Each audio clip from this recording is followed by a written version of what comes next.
en tant que plénipotentiaire de la coalition Jàmm ak Njariñ, damay ñaawlu ce qui s'est passé ici, ce qui s'est passé aujourd'hui, en termes d'organisation, mais aussi dans ce que propose le PASTEF. Ce que propose le PASTEF, ce sont des conditions difficiles, des conditions très difficiles, tout simplement parce que le lieu de vote n'est pas accessible. Le lieu de vote n'est pas accessible. C'est très compliqué de se déplacer jusqu'ici. Il n'y a pas de car, nous sommes dimanche, donc les Sénégalais n'ont pas été en mesure d'arriver jusqu'au lieu de vote.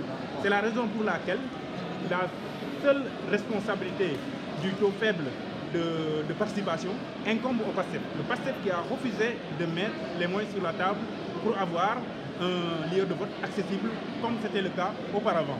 Ça, c'est la première chose. La deuxième est que la communication autour des élections. Il n'y en a pas eu. Vous ne le voyez pas, les gens n'ont pas communiqué. N'ont pas communiqué et par conséquent, jamais les cartes électeurs n'ont été retirées.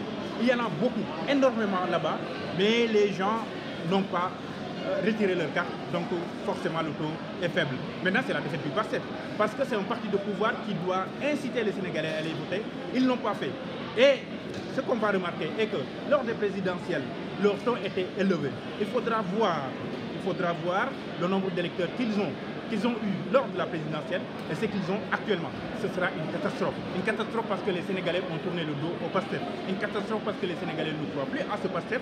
Une catastrophe parce que le PASTEF ne veut pas aussi donner à l'administration des moyens financiers nécessaires pour qu'elle assume son rôle. Si vous allez au consulat, vous allez voir comment les agents souffrent au consulat.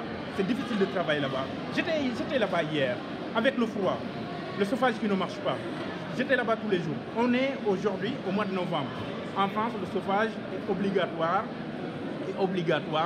à partir du 15 octobre. Mais comment se fait-il que dans les couloirs du consulat, il n'y a même pas de chauffage? Ça, ce n'est pas normal. Si vous rentrez dans les toilettes du consulat, les agents ne peuvent même pas y aller, tellement c'est sale.